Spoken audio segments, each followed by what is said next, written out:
আসসালামু আলাইকুম ইভওয়ান, কী অবস্থা তোমাদের সবার? আশা করি তোমরা সব অনেক ভালো আছো। আমিও খুব ভালো আছি। তো আজকে একটা নিউ জার্নাল ভিডিও নিয়ে আসলাম। তো আজকেরটাও ব্লু, বিকজ হচ্ছে আমার মাথায় কোনো আইডিয়া আসতেছে না, সব আজাইরা আজাইরা আইডিয়া আসতেছে। তো ভাবলাম যে আজকে আরেকটা ব্লু করি, ইনশাল্লাহ নেক্সট যে জার্নাল ভিডিও আপলোড হবে সেটা একটু অ্যাস্থেটিক এবং অন্যরকম হবে। এগুলো অ্যাস্থেটিক, বাট এগুলো একটু মানে সেম সেম হয়ে যায়। তো আমার এই স্টিকারগুলো অনেক ভালো লাগে, এগুলো অ্যাস্থেটিক। এগুলো আমার একটা ফ্রেন্ড আমাকে গিফট করছে।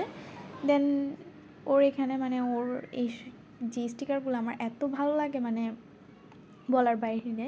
জার্নাল করার জন্য এগুলো একদম পারফেক্ট। এগুলো আমার কাছে অনেক বেশি বেশি অ্যাস্থেটিক মনে হয়। দেন হচ্ছে আমি এখন এখানে কিছু লেখালেখি নিয়েছি। আর তোমরা বলতে পারো যে এসব কিসের লেখা, এটা জাস্ট আমি এমনি একটা প্রেজেন্ট করার জন্য লেখালেখি আর কি। তো এখানে কিছু জাস্ট সিম্পলের ভিতরে যতটুকু জার্নাল করা যায়। আর আমার যেহেতু মানে ডায়েরিটা অনেক ছোটো, সেক্ষেত্রে আমি সিম্পলভাবেই করার চেষ্টা করি। তো আজকের জার্নালটা কেমন লাগলো অবশ্যই কমেন্টে জানাবে, আর একটি লাইক দিয়ে দিবেন। আল্লাহ হাফিজ।